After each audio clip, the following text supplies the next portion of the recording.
नमस्कार साथियों, मैं नरेंद्र कुमार शर्मा स्वागत करता हूं आपका सिलेक्शन एकेडमी के इस चैनल पर। और देखिए, हम आज पढ़ रहे हैं अलंकार टॉपिक प्लस पीवाईक्यू। उसका ये अगला वीडियो इस चरण में हम लेकर के आए हैं आपके लिए। देखिए, एक बात मैं बता दूं आपको, अभी कल ही फर्स्ट ग्रेड का पेपर हुआ है, हिंदी का पेपर और जीके का पेपर कल हो चुका है। तो हिंदी के बहुत से बच्चे ऐसे होंगे जिनका या तो फर्स्ट पेपर, क्योंकि फर्स्ट पेपर हार्ड आया था। फर्स्ट पेपर में हिंदी तो सरल आई थी, लेकिन ओवरऑल की बात करें तो फर्स्ट पेपर थोड़ा हार्ड था। तो कई बच्चे फर्स्ट पेपर में 40% नहीं आई होगी, तो उसके उसके लिए आपको निराश होने की ज़रूरत नहीं है। या कईयों के फर्स्ट पेपर में 40% अगर आ भी रहे हैं तो दोनों पेपर में मिला के कट ऑफ के आसपास नहीं पहुंच रहे, तो निराश होने की ज़रूरत नहीं है। क्योंकि ये एग्ज़ाम है ना, जो एक एग्ज़ाम आपके जीवन को निर्धारित नहीं करती। अभी आपका सिलेक्शन नहीं हुआ तो आगे आपके पास अवसर पड़ा हुआ है। 2 महीने बाद ही आपके सेकंड ग्रेड की एग्जाम आने वाली है। तो उसके लिए पूरी निष्ठा के साथ, क्योंकि आपकी तैयारी है, अगर आपका नहीं हो रहा तो उसके कारण ये भी हो सकते हैं कि हो सकता है एग्जाम हॉल में कुछ प्रेशर ऐसा रहा, मानसिक स्थिति आपकी कुछ ऐसी हो गई कि आप हो सकता है कि अपने नॉलेज को सही तरीके से वहां पर एग्जीक्यूट नहीं कर पाए, है ना। तो ये इसका मतलब नॉलेज है, आपको थोड़ी सी कमी रह गई। तो अब आपको क्या करना है, 1-2 महीने बढ़िया तरीके से तैयारी करो। पहले से है ही उसको छोड़ो मत, 1-2 दिन रेस्ट कर लो, उसके बाद में फिर से चालू हो जाओ। आप वही टॉपिक है, वही इतिहास है, वही अलंकार है, वही सारे के सारे हैं, तो ना वो सब चीजें वही हैं। तो फिर से जुड़ जाओ, 1-2 दिन रेस्ट करके फिर से जुड़ जाओ, और इस बार आपका जरूर होगा, इस बार आपका जरूर होगा। तो अपन अपनी श्रृंखला में आगे शुरू करते हैं। देखो, अलंकार पीवायु क्यू प्लस टॉपिक, हिंदी के विद्यार्थी अगर और अच्छी तरह से पढ़ना चाहते हैं तो यहाँ इस प्लेटफॉर्म पे जुड़ सकते हैं। आप नियमित रूप से वीडियो देखें। हिंदी का सारा कोर्स सेकंड ग्रेड का है ना, आपको मैं यहीं पर करवा दूंगा, संभावना यही रहेगी। अब मैं देखो कैसे पढ़ा रहा हूँ, फिलहाल अलंकार टॉपिक प्लस पीवाईक्यू, यानी आपको प्रीवियस ईयर के क्वेश्चन करवा रहा हूँ। उससे आपको आइडिया लग जाएगा कि क्वेश्चन कैसे आएंगे। उसके बाद उस क्वेश्चन में जो अलंकार आया या जो भी टॉपिक आया उसको पूरा डिटेल से आपको पढ़ाया जा रहा है, तो वो टॉपिक भी पूरा क्लियर आपके हो जाएगा। तो प्रश्न कैसे आते हैं वो भी पता चल जाएगा, टॉपिक भी क्लियर हो जाएगा, है ना। इसीलिए एक वीडियो की ज्यादा वीडियो, एक टॉपिक की वीडियो भले ज्यादा बने, लेकिन वो दोनों चीजें साथ में उसमें कवर हो रही हैं। तो देखिए, अब बात करते हैं आगे। कल हमने पढ़ लिया, उससे आगे की बात करते हैं। देखिए, रूपक अलंकार के भेद हैं। अब 5वें नंबर का क्वेश्चन क्या है, रूपक अलंकार के भेद क्या है। इस पीपीटी में हम 4 नंबर तक के क्वेश्चन कर चुके थे। तो रूपक अलंकार के भेद हैं, देखिए 3। कितने याद रखेंगे, 3। ये मैं पिछले वीडियो में बता चुका हूं। अगर किसी को पूरा डिटेल से पढ़ना है, रूपक अलंकार के भेद कौन कौन से होते हैं, उन भेदों की पहचान क्या क्या होती है, पूरा डिटेल से पढ़ना है तो पिछला वीडियो देख लो। आप कौन सा वीडियो देख लो, पिछले वीडियो में देख लो। पिछले वीडियो में डिटेल में मैंने पूरा बताया था। और देखो, यहां भी मैं बता देता हूं कि जो रूपक अलंकार है ना, उसके 3 भेद होते हैं। कितने भेद होते हैं बताइए, 3। यहां केवल मैं नाम बताऊंगा, पूरा डिटेल से अगर आपको पढ़ना है, पीछे का वीडियो पढ़ा है, इससे जस्ट पीछे जो वीडियो बनाया वो। तो देखो, रूपक में एक तो जाएगा सांग रूपक, एक तो कौन सा याद रख लेंगे आप, सांग रूपक। दूसरा आपके हो जाएगा निरंग रूपक, निरंग रूपक। और तीसरा आपके हो जाएगा पारंपरित रूपक। तीसरा कौन सा हो जाएगा, पारंपरित रूपक। ये रूपक अलंकार के 3 भेद हैं। रूपक अलंकार के कितने भेद हैं, 3 भेद। अब देखिए आगे। अब चरण कमल बंदी हरराई में कौन सा अलंकार है। देखो, रूपक अलंकार की पहचान बताई थी मैंने। रूपक अलंकार की क्या क्या पहचान बताई थी, एक बार फिर से चर्चा करना चाहूंगा उन पर। रूपक अलंकार की आपको पहचान बताई थी कि भाई जो रूपक अलंकार होता है ना, उसमें क्या ध्यान रखना है, एक तो योजक चिन्ह मिल सकता है आपको। आपको क्या मिल सकता है, योजक चिन्ह। पहचान सुन लो रूपक अलंकार की, योजक चिन्ह मिल सकता है, यानी ऐसा चिन्ह मिल सकता है। दूसरी पहचान क्या बताई, दूसरी मोटी पहचान और सार्वत्रिक पहचान मान लो उसको आप, कि इसमें उपमेय और उपमान एक साथ आएंगे। इसमें क्या आएंगे, उपमेय और उपमान एक साथ आएंगे, एक साथ, कोई बीच में वाचक शब्द दूचक शब्द कुछ नहीं, एक साथ आएंगे। तीसरी पहचान क्या बताई, कि जब उसका अर्थ करेंगे, जब उसका अर्थ करेंगे तो रूपी शब्द आएगा। कौन सा शब्द आएगा, रूपी शब्द। इन तीनों में एक ना एक पहचान आपको मिल जाएगी। क्या ध्यान रखना है, पहली बात तो देखो योजक चिन्ह। योजक चिन्ह अगर नहीं है, दूसरे नंबर की पहचान इसमें उपमेय और उपमान साथ में आएंगे, सबसे बड़ी पहचान। फिर उसका अर्थ करोगे तो रूपी शब्द आएगा। क्या आएगा? रूपी शब्द आएगा। तो देखो चरण कमल, क्या लिखा है? चरण कमल, चरण कमल बंदी हर राई, चरण कमल बंदी हर राई, हर राई। अब सुनो, यहां एक साथ लिखा है, मैं भी वैसे ही लिख देता हूं, चरण कमल बंदी हर राई। तो या तो इनके बीच में योजक चिन्ह दे देगा। क्या दे देगा? योजक चिन्ह। अब योजक चिन्ह नहीं दिया, मान लो ये अलग अलग है, ये गलती से टाइप में हो गया होगा, चरण और कमल अलग अलग है, चरण और कमल अलग अलग है, तो या तो इनके बीच में योजक चिन्ह आ जाएगा। अब देखो योजक चिन्ह नहीं आया, कौन सा चिन्ह नहीं आया? योजक चिन्ह। तो आप क्या करोगे बताइए? चरणों को कमल के समान बताया, तो चरण तो हो गए उपमेय, चरण तो क्या हो गए बताओ? उपमेय। और कमल क्या हो गया? उपमान। कमल क्या हो गया भाई? उपमान हो गया। बताओ उपमेय और उपमान साथ में आ रहे हैं क्या? दूसरी पहचान क्या बताई? उपमेय और उपमान क्या आएंगे? साथ में आएंगे। तो पहचान हो गई ना। फिर इसका अर्थ करोगे, चरण रूपी कमल, चरण रूपी कमल, तो अर्थ करने पर रूपी शब्द भी आ रहा है ना, पहचान हो गई ना। रूपक अलंकार की पहचान याद रखेंगे। योजक चिन्ह आ जाएगा, योजक चिन्ह नहीं आए तो उपमेय उपमान एक साथ आएंगे, और इसका जब अर्थ करोगे तो रूपी शब्द आएगा। तो सर जी ये तो रूपक अलंकार है, हमें पता चल गया रूपक अलंकार है। कौन सा है? रूपक अलंकार। अब देखो आगे, विरह भुवंगम तन बसे मंत्र न लागे कोय, राम वियोगी ना जिए जीवे तो बोरा होय। देखो कबीर का दोहा है, बहुत अच्छा है। विरह भुवंगम, देखो विरह भुवंगम, बस ये दो ही शब्दों में अलंकार है, विरह भुवंगम, और योजक चिन्ह भी है।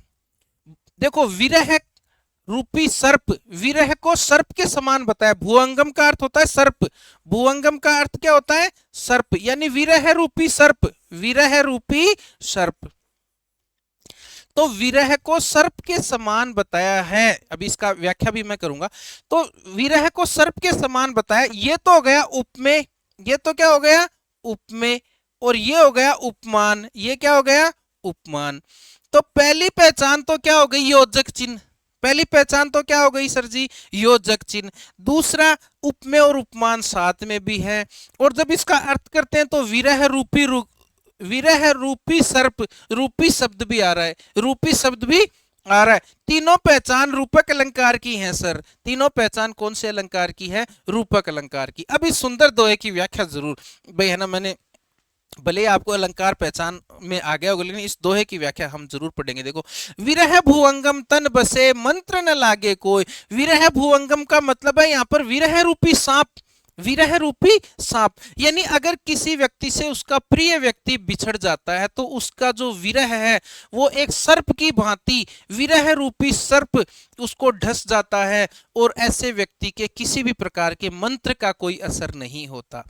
और उसी प्रकार राम वियोगी ना जीवे जीवे तो बोरा होय, उसी प्रकार राम के वियोग में भी, जो राम का जो भक्त है, दास है, वो राम के वियोग में भी जी नहीं सकता, और अगर वो जीता है तो बोरा हो जाता है, यानी पागल हो जाता है, उसकी दशा खराब हो जाती है, बोरा जाता है, वो पगला जाता है ना। तो ये इस तरह से है। विरह भुवंगम पद में रूपक अलंकार है, विरह भुवंगम पद में बताओ क्या है? रूपक अलंकार है सर। तो रूपक अलंकार की कहानी खत्म, चैप्टर क्लोज, पूरा करवा दिया आपको रूपक अलंकार। अब देखो, था स्वप्न या मति भ्रम माया के हाय छल पंक्ति में कौन सा अलंकार है? संदेह, दृष्टांत, भ्रांति मान और अति सयोक्ति। तो चलिए अब एक नया अलंकार आपके लिए शुरू करते हैं, ये प्रश्न बाद में करवाएंगे। नया अलंकार शुरू करते हैं, संदेह अलंकार करते हैं जी। कौन सा करते हैं? संदेह अलंकार कर लेते हैं। आ जाइए, संदेह अलंकार, संदेह अलंकार। देखो, दो अलंकार आप साथ पढ़ो ना तो बहुत बढ़िया रहेगा। संदेह अलंकार किसे कहते हैं? देखो, संदेह होना, संदेह का मतलब क्या है? किसी वस्तु में किसी अन्य वस्तु के होने का संदेह होना, संदेह होना। वस्तु प्रॉपर नहीं कहने का मतलब किसी में किसी अन्य के होने का संदेह होना। जैसे मान लीजिए आप जा रहे हो और आपने जाते समय ओस की बूंदें पड़ी हुई है, ओस की बूंदें पड़ी हुई है सफेद सफेद ओस की बूंदें सुबह के समय। अब आपने जब ओस की बूंदों को देखा, देखो ये मान लीजिए ओस की बूंदें पड़ी हुई हैं सुबह सुबह, व्हाइट बना देता हूं मैं इनको ताकि मोती के जैसी ये लगे। इस तरह की बूंदें पड़ी हुई हैं, मान लीजिए व्हाइट बैकग्राउंड है तो लाल बना देता हूं।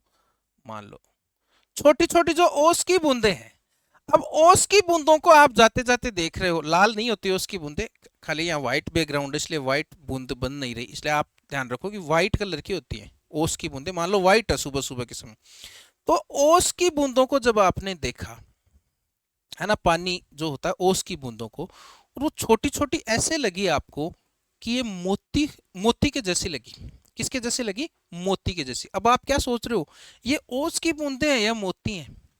यानी निश्चय नहीं हो रहा, अनिश्चय की स्थिति हो रही है। अगर आपने उस ओस की बूंदों को मोती मान लिया तब तो अलंकार अलग हो जाएगा, लेकिन आप क्या सोच रहे हो खड़े खड़े, ये ओस की बूंदे हैं या मोती हैं? यानी अनिश्चय की स्थिति बनी रहे, उसको कहते हैं संदेह। उसको क्या कहते हैं? संदेह। यानी उपमेय में उपमान होने का संदेह हो। संदेह का मतलब क्या हुआ? अनिश्चय की स्थिति बनी रहे। यानी ओस की बूंदों को आप सोच रहे हो कि ये मोती हैं, लेकिन फिक्स नहीं है। आप क्या सोच रहे हो, ओस की बूंदे हैं या मोती हैं? क्या है ये क्या है? मान लो आपके घर में हरे रंग का कोई कागज लटका हुआ है और आपको उसको देख के ऐसा लग रहा है कि तोता है, तो आप क्या कहोगे, ये अरे वाला कागज है या तोता है? यानी अनिश्चय की स्थिति बनी रहे तब तो होता है संदेह। और अनिश्चय की स्थिति खत्म होके आप उसको दूसरी वस्तु ही मान लो, भ्रम हो जाए, तो उसको कहते हैं भ्रांति मान या भ्रम कहते हैं। तो संदेह की स्थिति, तो देखो उदाहरण से समझो, आपको उदाहरण से समझो। उदाहरण क्या है? ये हैं सरस ओस की बूंदें, ये हैं सरस ओस की बूंदें। दोनों में अंतर समझना, संदेह और भ्रांतिमान में अक्सर हमारा क्वेश्चन गलत हो जाता है। ये है सरस ओस की बूंदे, आज उदाहरणों से पूरा क्लियर कर दूंगा, आज इतने उदाहरण लाया हूं। ये है सरस ओस की बूंदे या मंजुल मोती, या मंजुल मोती। ये है सरस ओस की बूंदे या मंजुल मोती। यानी कहने का मतलब, जब किसी व्यक्ति ने या मान लो किसी ने भी देखा ओस की बूंदों को, तो वो कह रहा है कि ये ओस की बूंदे हैं या मोती हैं।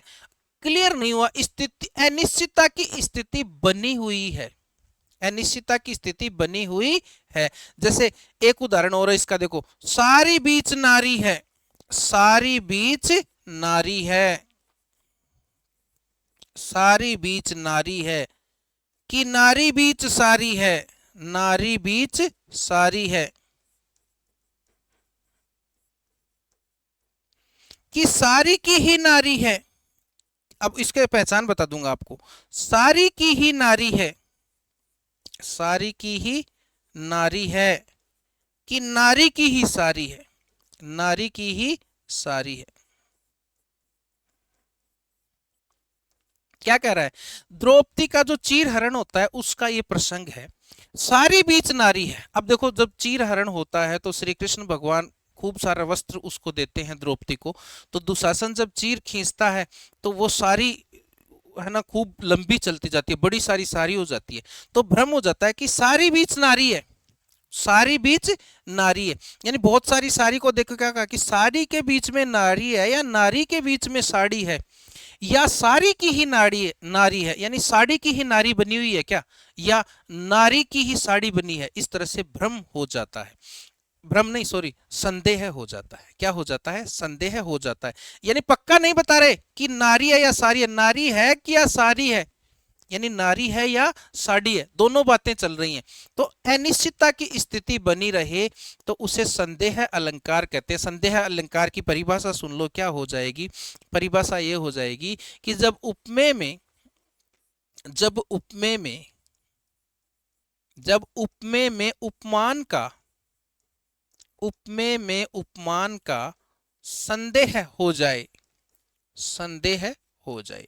संदेह का मतलब ये है डाउट, डाउट का मतलब अनिश्चितता की स्थिति बनी रहती है। क्या बनी रहती है? अनिश्चितता की स्थिति बनी रहती है।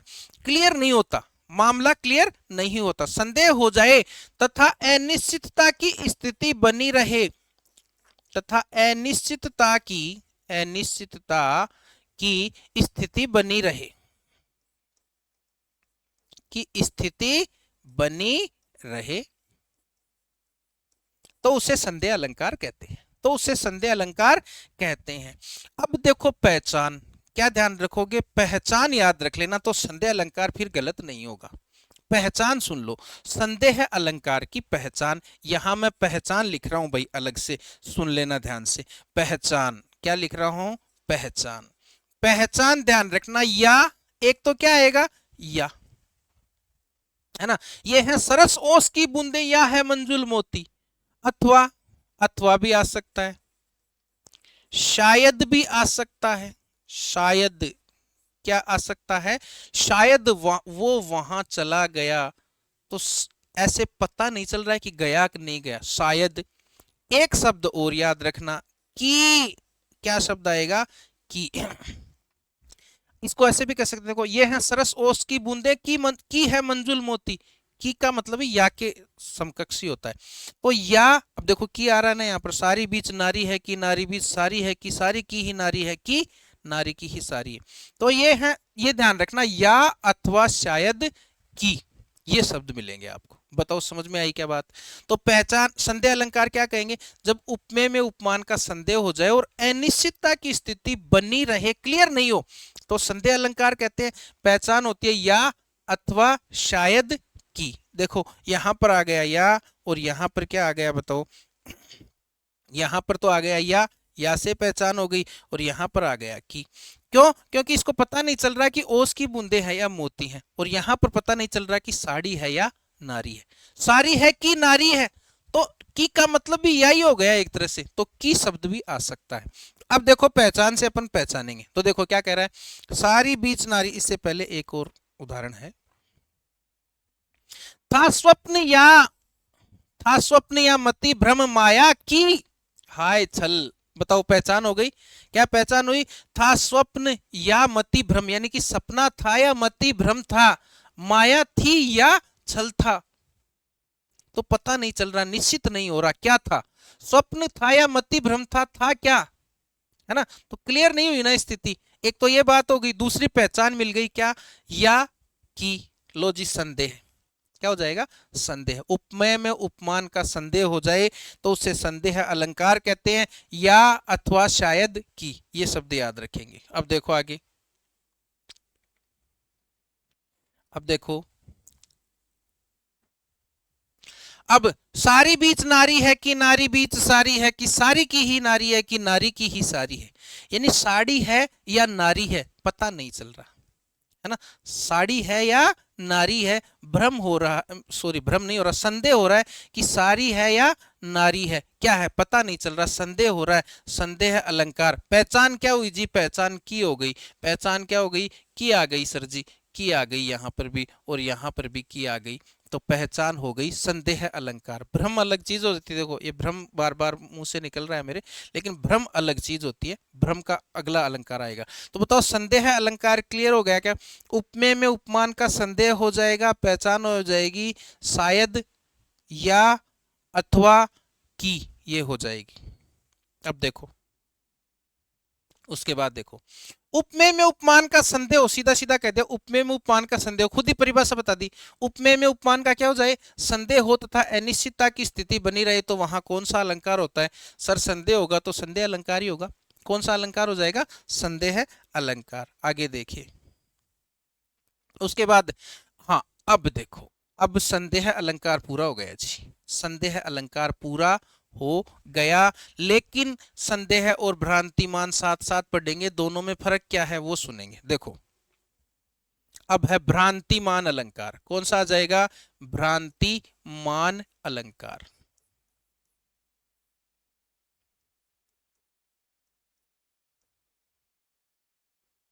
देखो भ्रांतिमान, अब देखो खुद कह रहा है भ्रांतिमान, भ्रम क्या हो जाएगा यहां पर, भ्रम।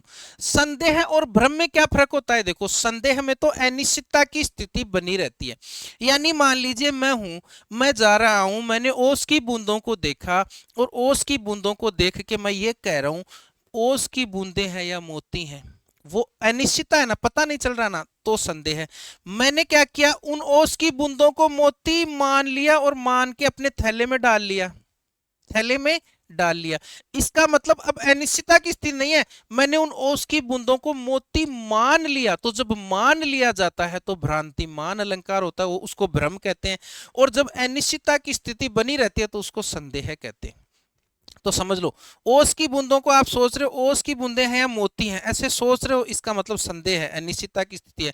आपने उनको मोती मान के अपने थैले में डाल लिया, इसका मतलब आपने उनको मान लिया है, अब अनिश्चितता की स्थिति नहीं है, आपने ओस की बूंदों को मोती मान लिया है, तो इससे कहते हैं भ्रम। क्या कहते हैं, भ्रम। तो संदेह और भ्रम में ये फर्क है। तो देखो, जब उपमेय में उपमान का भ्रम हो जाए, जब उपमेय में, उदाहरण सुनना, सुनो, ओस बिंदु चुग रही हंसिनी, ओस बिंदु चुग रही हंसिनी, ओस बिंदु चुग रही हंसिनी, मोती उनको जान, मोती उनको जान।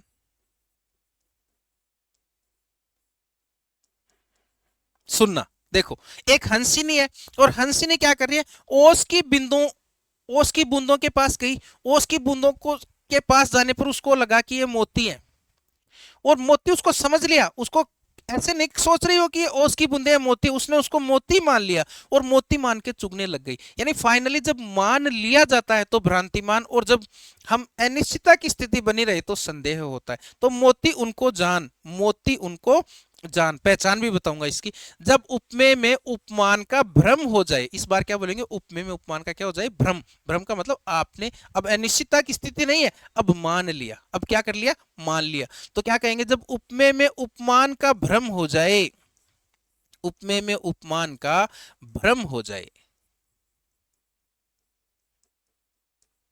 तो उसे भ्रांतिमान अलंकार कहते हैं, भ्रांतिमान अलंकार कहते हैं।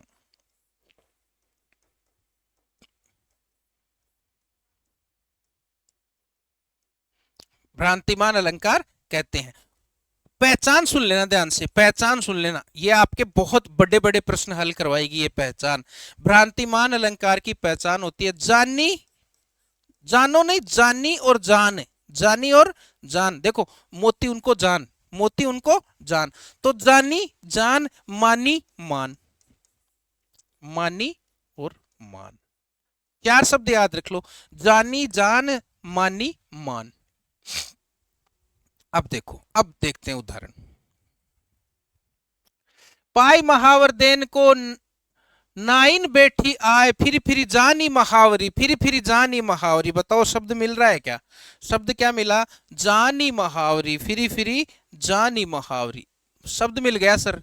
क्या क्या बताया, जान, जानी, मान, मानी। मानो नहीं, मानो अलग है, मानो उत्प्रेक्षा अलंकार में होगा, मनु, मानो, जनु, जानो, वो अलग। लेकिन जानी, जान, मानी, मान, चार शब्द है। तो जानी, अब देखो, जानी है इसलिए हमें ये कौन सा हो गया, भ्रांतिमान अलंकार हो गया, पहली बात। तो अब इसका अर्थ क्या है, देखो अर्थ समझो, तो समझना भी जरूरी है ना, अर्थ भी सिर्फ पहचान से नहीं। पाई महावर देन को नाइन बैठी आए। अब देखो, महावर, महावर क्या होता है कि स्त्रियां अपने पैरों में लाख का बना हुआ लाल कलर का रंग लगाती हैं, जिसको महावर कहते हैं, जिसको क्या कहते हैं, महावर, महावर कहते हैं लाल कलर के रंग को। तो एक जो नाइन होती है, नाइन, नाइन महावर लगाने के लिए जब नायिका के पास आई, तो नायिका के पास आई तो उसने क्या देखा, नायिका के पैर थे ना वो बिल्कुल लाल कलर के थे, नायिका के पैर कैसे थे, लाल कलर के। तो नायिका के जो पैर थे उनको लाल कलर का समझ के उसको उसमें महावर होने का भ्रम हो गया, वो उसके पैरों को ही महावर समझने लगी, उसके पैरों को इसने क्या समझ लिया, महावर समझ के उसकी एडियों को मीड़ने लगी, उसकी एडियों को ही दबाने लगी।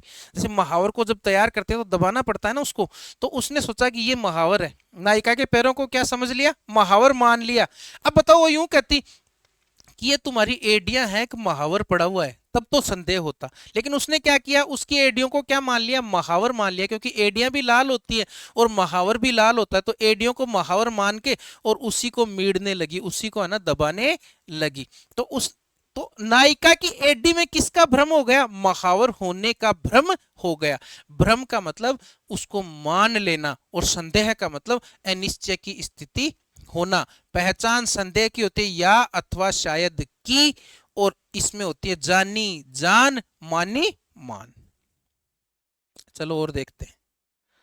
तो नायिका की एडियो को महावर मान लिया भाई, क्या मान लिया? महावर मान लिया। बहुत चर्चित दोहा है ना, ये ध्यान रखना, ये बार बार पूछा जाता है। ये वैसे भी रट लो आप, वैसे भी रट लो कि ये भ्रांतिमान अलंकार का उदाहरण है। इसमें तो पहचान की जरूरत नहीं पड़नी चाहिए, भ्रांतिमान अलंकार देखते ही टिक होना चाहिए, चर्चित उदाहरण है। अब देखो, ये है सरस ओस की बूंदे या है मंजुल मोती, या देखो या। अब बताओ, भ्रांतिमान एक संदेह है, बताओ भ्रांतिमान है या संदेह है? या आ गया ना, या आ गया, इसलिए संदेह है। मैंने बीच में प्रश्न इसीलिए डाला है कि आप भ्रांतिमान करोगे। भ्रांतिमान नहीं है, भ्रांतिमान में तो क्या होता है, मान लेते हैं, और पहचान होती है जानी जान मानी मान। लेकिन या अथवा शायद इस तरह के शब्दों का, की इस तरह के शब्दों का प्रयोग करें तो संदेह, क्योंकि वो सोच रहे हैं कि ओस की बूंदे हैं या मोती हैं, अभी डिसाइड नहीं हुआ, निश्चित नहीं हुआ, निश्चित नहीं हुआ। अब देखो आगे, नाक का मोती बहुत अच्छा उदाहरण है, भ्रांतिमान अलंकार का बहुत अच्छा उदाहरण है। पहले देखते हैं कि इसमें कोई वो मिलता है क्या। देखो, नाक का मोती अधर की क्रांति से बीज। अब देखो, ये इसमें आया नहीं, लेकिन मैं बता रहा हूं आपको, एक बार वापस आएंगे। एक चीज और जोड़ लो पहचान में,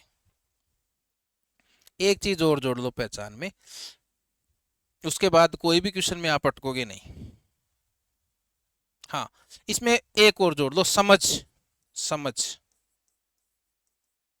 समझ, क्या शब्द जोड़ लो?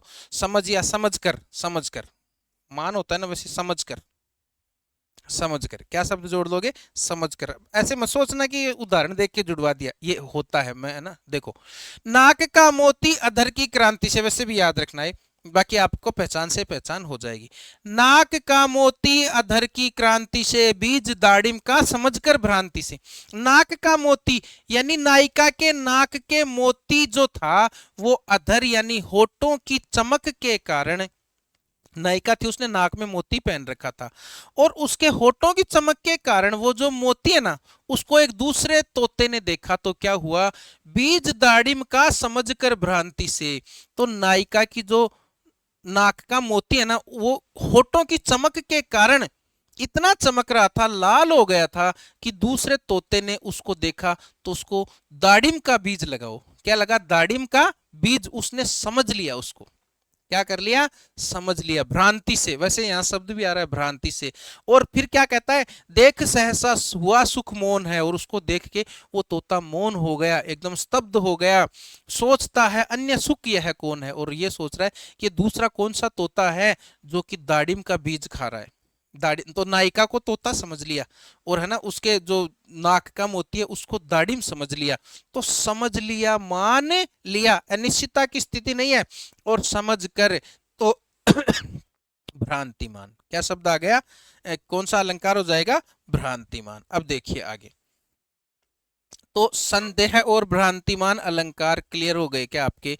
संदेह अलंकार में सिर्फ संदेह होता है, और भ्रांतिमान अलंकार में उस यानी अनिश्चितता की स्थिति होती है संदेह में तो, और भ्रांतिमान में उसको हम भ्रम मान लेते हैं, यानी उस भ्रम को सत्य मान लेते हैं। तो उपमान में उपमेय का संदेह होता है, एक में उपमेय, उपमेय में उपमान में उपमेय का नहीं, उपमेय में उपमान का, एक में तो संदेह होता है और एक में उपमेय में उपमान का भ्रम होता है। ये बात आपको समझनी है। अब सुनो, सुभ्रन को ढूंढत फिरे कवि कामी अरुचोर, पंक्तियों में कौन सा अलंकार है? अब देखिए, सुभ्रन को ढूंढत फिरे कवि कामी और चोर। तो आ जाइए, अब नया अलंकार पढ़ते हैं हम। चलिए, श्लेष अलंकार। कौन सा अलंकार पढ़ते हैं? श्लेष अलंकार। ये तो सही नहीं हो रहा, श्लेष अलंकार, ये लीजिए श्लेष अलंकार।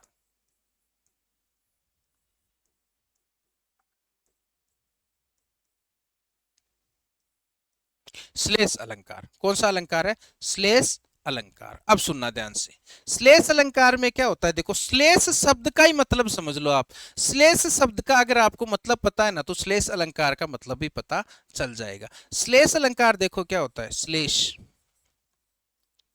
श्लेष का मतलब यह है कि एक ही शब्द के एक से ज्यादा अर्थ, एक ही शब्द के एक से ज्यादा अर्थ अगर निकलते हैं तो वहां पर श्लेष अलंकार होता है। कौन सा अलंकार होता है? श्लेष अलंकार होता है। यानी श्लेष का मतलब यह होता है कि एक ही शब्द के एक से ज्यादा अर्थ। श्लेष जो शब्द है ना, श्लेष अलंकार की बात नहीं कर रहा मैं अभी, श्लेष शब्द का अगर आपसे कोई अर्थ पूछे कि श्लेष शब्द का क्या अर्थ होता है, तो श्लेष शब्द का अर्थ ये होता है कि एक ही शब्द के एक से ज्यादा अर्थ। तो श्लेष का मतलब ये होता है एक ही शब्द के एक से ज्यादा अर्थ, एक ही शब्द के एक से ज्यादा अर्थ, ज्यादा अर्थ। देखना जैसे कैसे सर, उदाहरण से समझाओ, उदाहरण से समझाते हैं आपको। देखो, देखिए, रहीमन पानी राखिए, रहीमन पानी राखिए, रहीमन पानी राखिए, बिन पानी सब सून, बिन पानी सब सून, बिन पानी सब सून। और पानी गए न उबरे, पानी गए न उबरे। मोती मानस चून, मोती मानस चून। सुनो, अब इस लाइन को तो एक बार आप भूल जाओ, इस लाइन का इस अलंकार से कोई लेना देना नहीं है। कई बार बच्चों को पढ़ाते हैं तो बच्चे कहते हैं सर इसमें पानी शब्द 3 बार आ रहा है तो यमक अलंकार क्यों नहीं है? क्योंकि नीचे वाली अलंकार, नीचे वाली लाइन में ही अलंकार की छठा विद्यमान है। तो नीचे वाली लाइन को देखो, पानी गए न उबरे मोती मानस चून। यानी यहां पर कह रहे हैं रहीम जी पानी का महत्व बताते हुए कह रहे हैं कि पानी गए, रहीमन पानी राखिए, बिन पानी सब सून। यानी पानी को हमें बचा करके रखना चाहिए, जल को बचाना चाहिए, क्योंकि बिना पानी के सब कुछ शून या व्यर्थ है। अब देखो, पानी गए न उभरे मोती मानस चून। अब क्या करें कि पानी के बिना मोती मानस चून का महत्व नहीं है। अब पानी के संदर्भ में अलग अलग अर्थ है। देखो, इस लाइन के 3 अर्थ हैं। मोती के संदर्भ में इस लाइन का अर्थ यह है, मोती के संदर्भ में इस पानी का अर्थ है चमक। मोती के संदर्भ में इस पानी का अर्थ क्या है? चमक। यानी एक अर्थ तो ये हो गया कि चमक के बिना मोती का महत्व नहीं है। इस पानी का अगर मोती के संदर्भ में अर्थ देखें तो क्या अर्थ है? चमक के बिना मोती का महत्व नहीं है। ये कहना चाह रहा है। मोती के लिए पानी का क्या मतलब है? मोती का महत्व नहीं। यानी अगर मैं ये कहूं कि मोती के बिना, पानी के बिना मोती का कोई महत्व नहीं है, तो पानी के बिना मोती का तो महत्व है ही ना। तो मोती शब्द, मोती है ना, उसके लिए पानी का अर्थ है चमक। पानी का अर्थ क्या है? चमक। यानी एक तरह से एक अर्थ तो ये हो गया कि चमक के बिना मोती का महत्व नहीं है। यानी पानी का अर्थ चमक हो गया, यानी मोती के संदर्भ में पानी का अर्थ चमक हो गया। मानस, मनुष्य के अर्थ में पानी का अर्थ हो गया, पानी का अर्थ क्या हो गया? प्रतिष्ठा या इज्जत। यानी प्रतिष्ठा या इज्जत, इज्जत मान लो, इज्जत या प्रतिष्ठा के बिना, इज्जत या प्रतिष्ठा के बिना मनुष्य का महत्व नहीं है, बिना मनुष्य का महत्व नहीं है। यानी इस पानी शब्द का अर्थ अगर मनुष्य के संदर्भ में देखें तो प्रतिष्ठा या इज्जत। क्या है बताओ? प्रतिष्ठा या इज्जत। और आटे के संदर्भ में, चून का मतलब आटा, आटे के संदर्भ में पानी का अर्थ पानी है। पानी का अर्थ क्या है? पानी। यानी यूं कह सकते हैं पानी के बिना आटे का कोई महत्व नहीं है, पानी के बिना आटे का महत्व नहीं है, आटे का महत्व नहीं है। पानी के बिना आटे का महत्व है क्या बताओ? आटा जब पानी मिलेगा तभी उसको लगाएंगे, तभी उसकी रोटियां बनेंगी। तो कुल मिला के इस पानी शब्द के 3 अर्थ हो गए। पानी शब्द के कितने अर्थ हो गए? 3। मोती के संदर्भ में तो इस पानी शब्द का अर्थ हो गया चमक, और आपके मानस के संदर्भ में पानी शब्द का अर्थ हो गया इज्जत या प्रतिष्ठा, और है ना, और चून या आटे के संदर्भ में पानी का अर्थ हो गया पानी। तो पानी शब्द के, एक ही शब्द के एक से ज्यादा अर्थ जब निकलते हैं तो वहां श्लेष अलंकार होता है। कौन सा अलंकार होता है? श्लेष अलंकार होता है। देखो, तो श्लेष अलंकार की परिभाषा हम ऐसे दे देंगे। श्लेष अलंकार की परिभाषा देखो क्या हो जाएगी? श्लेष अलंकार, श्लेष अलंकार, श्लेष अलंकार की देखो क्या परिभाषा हो जाएगी? श्लेष अलंकार की परिभाषा ये हो जाएगी कि जब एक ही शब्द के एक, यानी शब्द एक ही होगा, ध्यान रखना, शब्द कितना आएगा, एक ही होगा और उसी के एक से ज्यादा अर्थ निकलेंगे। तो जब एक ही शब्द के, यमक में और श्लेष में यही फर्क होता है, यमक में एक शब्द एक से ज्यादा बार आता है और फिर उसके अलग अलग अर्थ निकलते हैं, यहां पर शब्द एक बार आएगा और उसके अलग अलग अर्थ निकलेंगे, एक ही शब्द के एक से ज्यादा अर्थ। यानी कहने का मतलब यूं भी कह सकते हैं कि शब्द एक बार ही आएगा और अर्थ उसके एक से ज्यादा निकलेंगे। तो जब एक ही शब्द के एक से अधिक अर्थ निकले, जब एक ही शब्द के एक से अधिक अर्थ निकले, एक से अधिक अर्थ निकले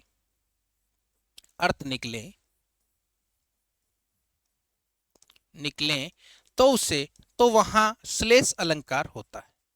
तो वहां कौन सा अलंकार होता है बताओ, श्लेष अलंकार। उदाहरण बता दिया आपको, रईमन पानी राखिए वाला, कौन सा बता दिया, रईमन पानी राखिए, बिन पानी सब शून, ये आपको बता दिया, पानी शब्द के 3 अर्थ हैं।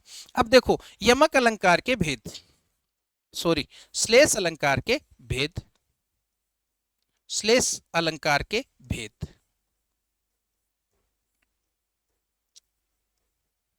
तो देखो यहां पर भी श्लेष अलंकार, अगर शब्द के टुकड़े होने के बाद श्लेष अलंकार हो रहा है, टुकड़े कर दिए ना, फिर श्लेष अलंकार है तो सैभंग श्लेष, और अगर टुकड़े हुए बिना ही श्लेष अलंकार हो रहा है तो फिर आपके अभंग श्लेष। तो 2 ही भेद याद रखना। भेद कितने याद रखोगे, 2 श्लेष अलंकार के भेद। पहला तो है सैभंग श्लेष, पहला तो क्या हो जाएगा, सैभंग श्लेष,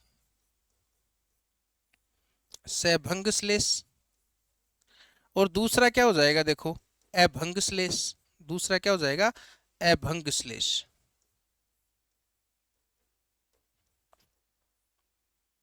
तो भेद याद रखना, सैभंग श्लेष और अभंग श्लेष। सैभंग का मतलब अगर शब्द के टुकड़े करने के बाद श्लेष अलंकार हो रहा है तो सैभंग, अगर शब्द के टुकड़े किए बिना ही श्लेष अलंकार हो रहा है तो उसे अभंग श्लेष कहेंगे। देख लेते हैं एक बार देखते हैं। देखिए अब देखिए पहला कौन सा हो जाएगा, सैभंग श्लेष, सैभंग श्लेष। सैभंग श्लेष का मतलब है शब्द के टुकड़े करने पर, शब्द के टुकड़े करने पर यदि श्लेष अलंकार होता है, यदि श्लेष अलंकार होता है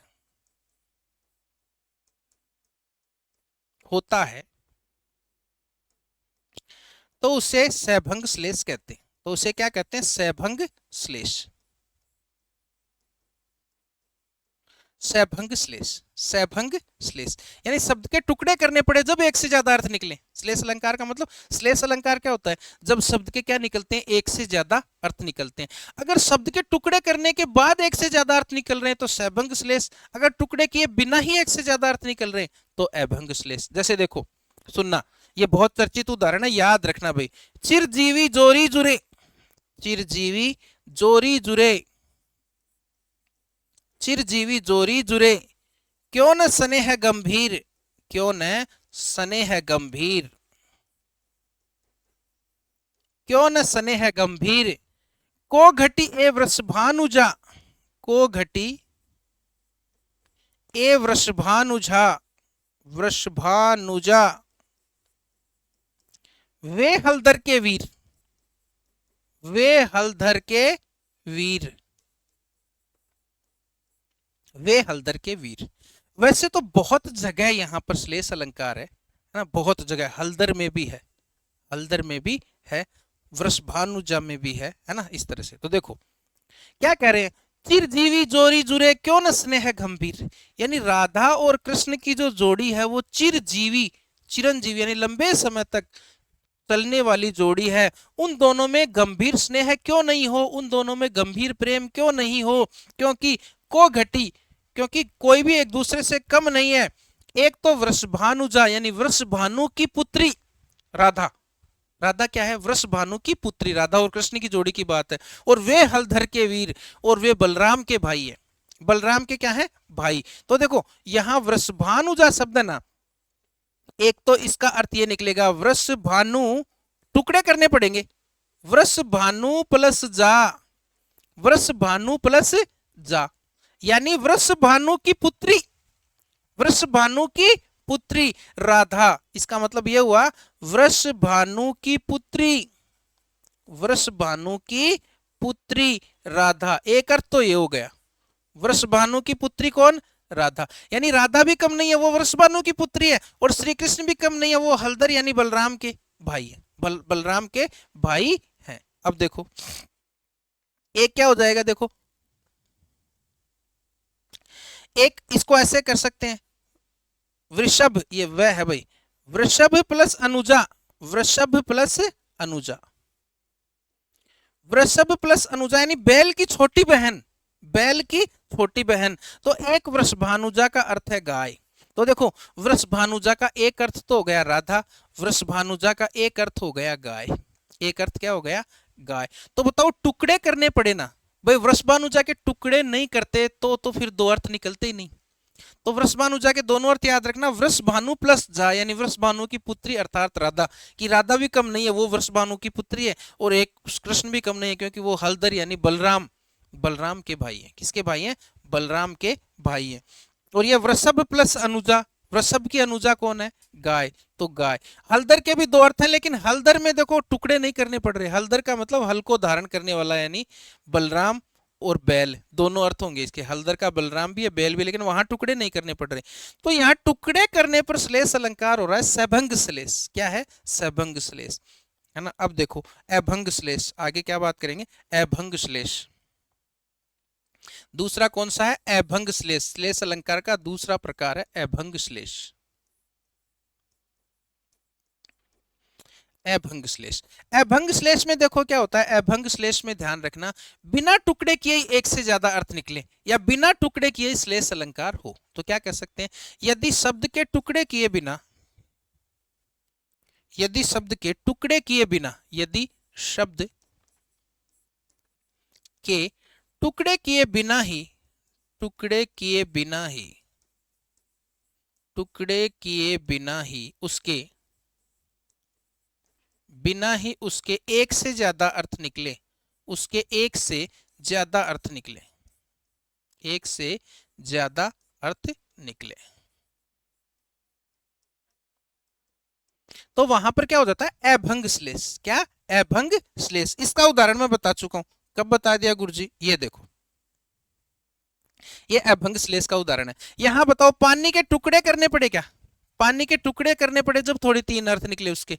पानी तो पूरा शब्द है और पूरे पानी शब्द के तीन अर्थ हैं, तो शब्द के टुकड़े नहीं करने पड़े ना, तो इसलिए अभंग श्लेष। क्या है? अभंग श्लेष। तो मैं यहाँ डायरेक्ट उदाहरण लिख देता हूँ, पानी वाला उदाहरण कौन सा लिख दोगे? रहीमन पानी राखिए।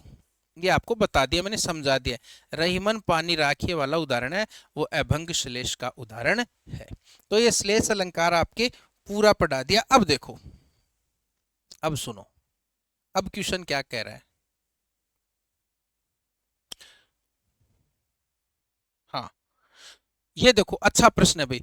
सुभ्रन को ढूंढत फिरे कवि कामी अरु चोर, सुभ्रन को ढूंढत फिरे, यहाँ श्लेष अलंकार में बार बार आपको समझाना पड़ेगा भाई।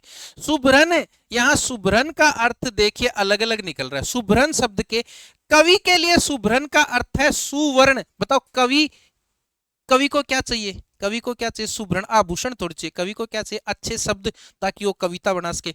तो कवि के लिए सुभ्रण का अर्थ है सुवर्ण यानी अच्छे अक्षर। सुवर्ण यानी अच्छे अक्षर। कवि के लिए तो अच्छे शब्द मान लो, अच्छे शब्द चाहिए। सुवर्ण का अर्थ ये है। कामी, कामी व्यक्ति यानी काम वासना में लिप्त व्यक्ति, उसके लिए सुभ्रण का अर्थ क्या है? अच्छे रूप रंग, अच्छा रूप रंग। कामी व्यक्ति के लिए क्या अर्थ है? अच्छा रूप रंग। यानी काम वासना वाले व्यक्ति को किससे मतलब होता है? रूप रंग से, या यूं कह सकते हैं अच्छे रूप रंग वाली स्त्री। और चोर, चोर के लिए सुभ्रण का अर्थ है स्वर्ण, सोना। चोर के लिए सुभ्रण का अर्थ क्या है? स्वर्ण। क्या अर्थ है? स्वर्ण।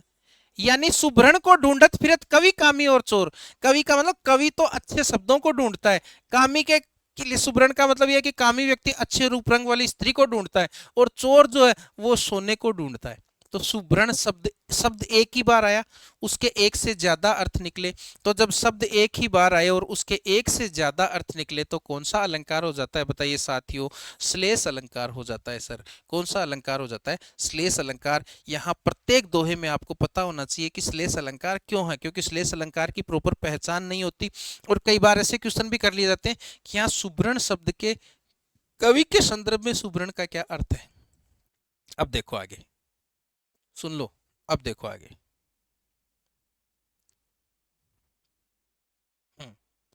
श्लेष अलंकार के कितने प्रकार हैं? सीधे से बता दिया आपको, अभंग श्लेष और सहभंग श्लेष। क्या क्या बता दिया? अभंग श्लेष और सहभंग श्लेष, बस।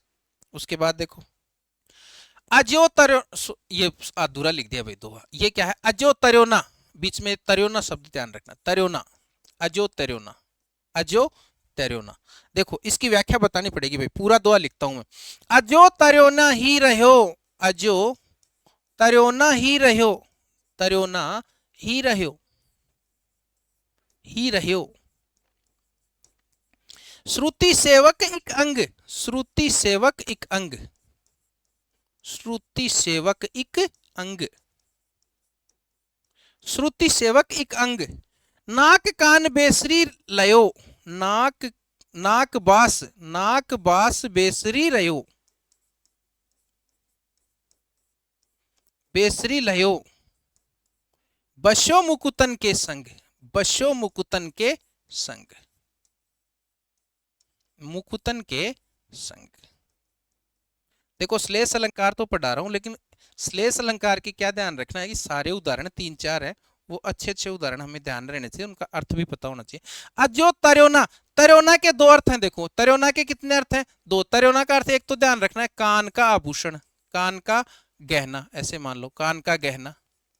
और एक तरोना का अर्थ है तरे नहीं, तरे नहीं यानी जिनका उद्धार नहीं हुआ, उद्धार नहीं हुआ। श्रुति, श्रुति का मतलब भी 2 है यहां। श्रुति का मतलब एक तो है कान, एक है वेद, है ना। उसी तरह से बेसरी, बेसरी के भी 2 अर्थ हैं। बेसरी का ध्यान रखना, एक तो ध्यान रखना नाक का आभूषण, एक तो क्या होता है नाक का आभूषण, और एक बेसरी का अर्थ है निम्न प्रवृत्ति के लोग, निम्न प्रवृत्ति के लोग।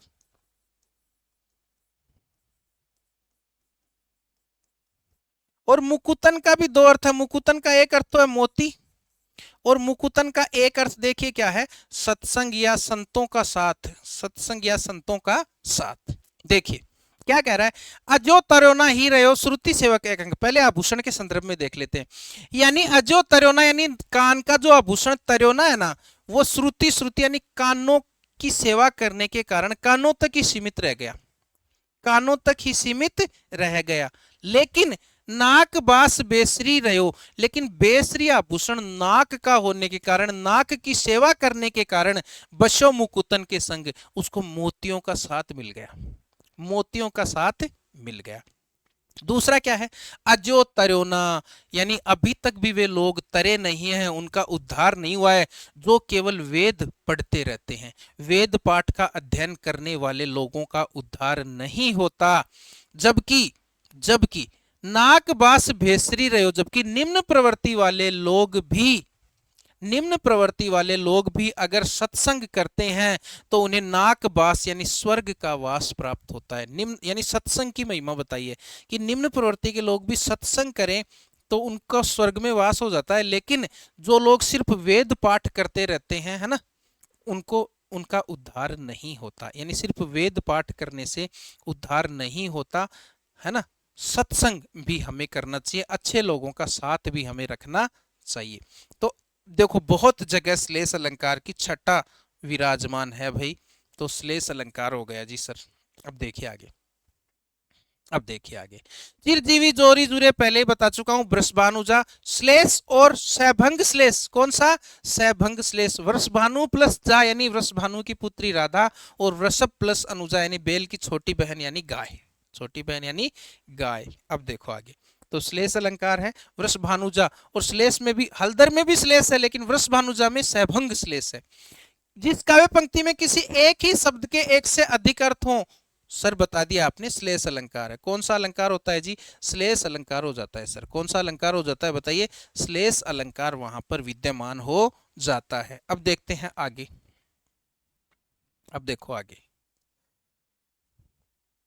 भरत मुनि ने किस अलंकार, ये अच्छा प्रश्न है भाई, भरत मुनि ने किस अलंकार का उल्लेख नहीं किया है? भरत मुनि ने किस, ये प्रश्न आ सकता है। अब देखो हम क्या करते हैं, अलंकार पढ़ते हैं तो यमक पढ़ लिया, रूपक पढ़ लिया, उत्प्रेक्षा पढ़ लिया, संदेह पढ़ लिया, भ्रांतिमान पढ़ लिया, अलंकार तो सारे पढ़ लेते हैं, लेकिन इस तरह के प्रश्न कई बार आ जाते हैं, है ना। सौंदर्यम अलंकार ऐसे प्रश्न आ गया, किसने कहा, इस तरह के प्रश्न आते हैं। तो देखो ये सुन लो ध्यान से, भरत मुनि ने 4 अलंकार बताए हैं, ध्यान रखना। भरत मुनि ने कितने अलंकार बताए हैं? 4 अलंकार बताए हैं। भरत मुनि की पुस्तक का क्या नाम है बताइए? नाट्य शास्त्र है। भरत मुनि की पुस्तक का क्या नाम याद रखेंगे? नाट्य शास्त्र।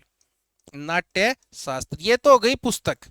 तो यहां हम पुस्तक की बात नहीं कर रहे, एक बार हम ये कह रहे हैं कि भरत मुनि ने 4 अलंकार बताए हैं। कितने अलंकार बताए? कि भाई अलंकार तो है ना 4 ही होते हैं। कितने अलंकार बता दिए? 4 अलंकार बता दिए, ऐसा भरत मुनि ने कह दिया। कौन कौन से, देखो वो आप याद रखना, ये क्वेश्चन एग्जाम में आ सकता है भाई, ये क्वेश्चन एग्जाम में आ सकता है। ऐसे प्रश्न हम पढ़ते नहीं, और जब आता है तो अपन उसको कर नहीं पाते। सुन लो ध्यान से, यमक, एक तो क्या याद रखोगे? यमक, दीपक, यमक, दीपक, रूपक और उपमा। यमक, दीपक, रूपक और उपमा, 4 अलंकार। कौन कौन से याद रखोगे? यमक, दीपक, रूपक, 3 में तो देखो अक अकार है, यमक, दीपक, रूपक और उपमा। यमक, दीपक, रूपक और उपमा, 4 याद रखेंगे। तो देखिए यमक बता दिया, दीपक बता दिया, उपमा बता दिया, उत्प्रेक्षा नहीं है। भरत मुनि ने उत्प्रेक्षा नाम का अलंकार नहीं बताया। 4 याद रखो, भरत मुनि ने 4 अलंकार बताए, यमक, दीपक, रूपक और उपमा। यमक, दीपक, रूपक और उपमा, 4 अलंकार। उसके बाद देखिए अगला, देखो काव्य शोभा कारण। अब देखो ऐसे प्रश्न, ये भी अच्छे प्रश्न है, ऐसे प्रश्न आ जाते हैं कई बार अलंकार में, और हमें सिर्फ परिभाषा आ रही है वो रटा रहता है, ये प्रश्न हम नहीं कर पाते। काव्य शोभा कारण धर्मान अलंकारान प्रचक्षते, किसका किसका ये कथन है? देखो 2-3 कथन याद रखेंगे अलंकार के संदर्भ में, 2-3 कथन सभी को याद रखनी है। देखो एक तो यही हो गया, काव्य शोभा कारण, काव्य शोभा कारण धर्मान अलंकारान प्रचक्षते, अलंकारान प्रचक्षते। इसका मतलब देखो क्या है, इसका मतलब यह है कि काव्य की शोभा को बढ़ाने वाले धर्मों को ही अलंकार कहते हैं। और यह कथन जरूर याद रखना, यह कथन दंडी का है भाई। क्या याद रखोगे? दंडी का। किसका है? दंडी का। दंडी की पुस्तक भी आपको याद रखनी है, काव्य शास्त्र में पूछी जाती है कई बार। काव्यादर्श, क्या ध्यान रखोगे? काव्यादर्श, ये दंडी की पुस्तक है। काव्यादर्श क्या याद रखोगे? दंडी की पुस्तक। तो काव्य शोभाकारान धर्मान अलंकारान प्रचक्षते, दंडी का कथन है। कुछ और याद रखोगे, एक क्या है? सौंदर्यम अलंकार, सौंदर्यम अलंकार, सौंदर्यम, सौंदर्यम अलंकार। फिर से लिख देता हूं मैं, थोड़ा सा क्या बोर्ड पे सही नहीं, सौंदर्यम अलंकार। ये जो कथन है ये है वामन का। किसका है? वामन का। यानी सौंदर्य को बढ़ाने वाले होते हैं अलंकार। अलंकार किसको बढ़ाने वाले होते हैं? सौंदर्य को बढ़ाने वाले। और कथन समझ लो, और कथन समझ लो, और कथन देखो क्या है, न कांतम अपि, ये याद रखना, न कांतम अपि निर्भूषम, न कांतम अपि निर्भूषम, निर्भूषम वनिता मुखम, वनिता मुखम। ये किसका है? देखो ये भामह का है। किसका है बताओ? भामह का है। भामह, न कांतम अपि निर्भूषम वनिता मुखम, यानी न कांतम अपि, कांतम का मतलब कांता या चमक, यानी चमक नहीं होती, निर्भूषम यानी बिना आभूषण के, वनिता यानी स्त्री के मुख पर, यानी स्त्री के मुख पर बिना आभूषण के जिस प्रकार से कांति या चमक नहीं होती, उसी प्रकार काव्य में अगर अलंकार नहीं होंगे तो वो भी कांतिहीन हो जाएगा। भामह, किसने कहा? भामह। एक देखो ये ध्यान रखना, ये ध्यान रखना, यहां लिख देता हूं मैं 4 नंबर, यद्यपि सुजाति सुलक्षणी, यद्यपि सुजाति सुलक्षणी, सुलक्षणी। सुब्रन सरस सुव्रत, सुब्रन सरस सुव्रत, ये याद रखना बहुत बार पूछा जाता है, सुव्रत। और भूषण बिन न विराजई, भूषण बिन न विराजई, भूषण बिन न विराजई। वनिता कविता मित, वनिता कविता मित, वनिता कविता मित। देखो क्या कह रहा है, ये कह रहा है कि भले कितनी ही अच्छी जाति की, अच्छे लक्षणों वाली, अच्छे रंग की, सुंदर सरस हो और अच्छा बोलने वाली हो, लेकिन आभूषणों के बिना उस वनिता यानी उस स्त्री है ना, वो विराजमान नहीं होती, शोभायमान नहीं होती।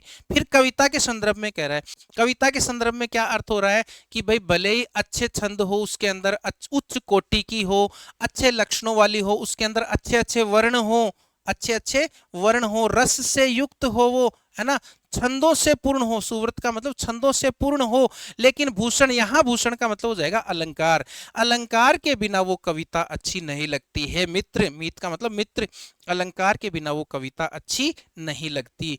और सर जी ये जो है वो है केशव का, किसका कथन है बताओ, केशव दास का। क्या याद रखोगे, केशव दास का, ये ध्यान रखना है, इंपॉर्टेंट है भाई, केशव दास, क्या याद रखोगे, केशव दास। ये 3-4 कथन आप ध्यान रखना, बार बार पूछे जाते हैं, बार बार पूछे जाते हैं। चलिए तो बताओ ये किसका हो जाएगा भाई, ये किसका हो जाएगा, काव्य शोभा कारण धर्मान अलंकार प्रत्यक्ष दंडी, किसका हो गया, दंडी का। ये देखो एक चीज और याद रख सकते हो आप यहाँ, ये भामह की पुस्तक है काव्य अलंकार, भामह की पुस्तक का क्या नाम है, काव्य अलंकार, काव्य अलंकार। अब देखो आगे, सिर फट गया उसका मानो अरुण रंग का घड़ा हो, सिर फट गया उसका मानो अरुण रंग का घड़ा हो। तो अभी आज क्या है कि वीडियो अभी बहुत लंबा हो गया, लेकिन पहले मैं ये जरूर बता देता हूँ कि उत्प्रेक्षा अलंकार होता है, उत्प्रेक्षा अलंकार की पहचान बता देता हूँ, फिर उत्प्रेक्षा अलंकार और असंगति अलंकार को कल पढ़ लेंगे। 2 ही अलंकार बचे हैं सेकंड ग्रेड वालों के, सेकंड ग्रेड के सिलेबस के हिसाब से, एक तो उत्प्रेक्षा अलंकार और एक आपके है ना असंगति अलंकार बचा है, बाकी सारे अलंकार करवा दिए। उत्प्रेक्षा अलंकार की पहचान याद रख लो, पहचान याद रखेंगे भाई, पहचान क्या होती है, मनु मानो, मानी नहीं, मानी नहीं, ध्यान रखना, मानी और मान तो अलग है, मनु मानो, जनु जानो, जनु जानो, मनहु, मनहु है ना, और जनहु, ये ध्यान रखना है, मनु मानो, जनु जानो, मनहु है ना, और जनहु। तो मनो, मानो क्या शब्द आ गया, मानो, तो मानो शब्द आ गया, तो उत्प्रेक्षा अलंकार है। अब उत्प्रेक्षा अलंकार क्या होता है, किसे कहते हैं, असंगति अलंकार। अब आपके है ना कल आधे पीरियड में ये मान लो कि ये पूरा का पूरा आपके पूरा हो जाएगा अलंकार का टॉपिक। ज्यादा लंबे वीडियो में नहीं बनाता, देखो ज्यादा लंबे वीडियो होते हैं ना तो फिर क्या है कि उनको देखते नहीं है लोग, तो अपने ज़्यादा से ज़्यादा मैक्सिमम 1 घंटे का 50 मिनट का वीडियो रखेंगे, भले 1-2 वीडियो ज़्यादा बन जाए, सारी चीज़ें कवर हैं, प्रीवियस ईयर क्वेश्चन सब कुछ। कल उत्प्रेक्षा अलंकार ढंग से पढ़ेंगे और असंगति अलंकार पढ़ेंगे, आपका काम खत्म बस, है ना, उत्प्रेक्ष अलंकार सारे खत्म। उसके बाद अगला टॉपिक सेकंड ग्रेड का जो भी मुझे सूटेबल लगेगा वो मैं लेकर के आऊँगा। तो देखिए आज मैंने बहुत मेहनत के साथ आपको अलंकार बताए, समझाए हैं आपको। आपको अगर ये वीडियो अच्छा लगा हो तो एक लाइक ज़रूर कर दें, चैनल को सब्सक्राइब कर दें, वीडियो के डिस्क्रिप्शन में टेलीग्राम चैनल का लिंक है, वहाँ जुड़ें, सारी की सारी PDF आपको वहाँ मिलने वाली हैं, और इस चैनल का लिंक भी यहाँ दे रखा है मैंने, है ना, तो वो भी आप ज्वाइन कर सकते हैं। देखिए एक वीडियो को बनाने के पीछे बहुत मेहनत लगती है, अगर आपको अच्छा लगे तो आप ज़रूर इसको लाइक करें। और जो भी आपके पढ़ने वाले लोग हैं सेकंड ग्रेड, है ना, जो इनकी तैयारी कर रहे हैं हिंदी से संबंधित, तो उनको ये वीडियो, जिनके काम का है उनको ये वीडियो आप शेयर भी करें। तो आज का वीडियो इतना ही मैं करता हूँ। थैंक यू, धन्यवाद, राम राम।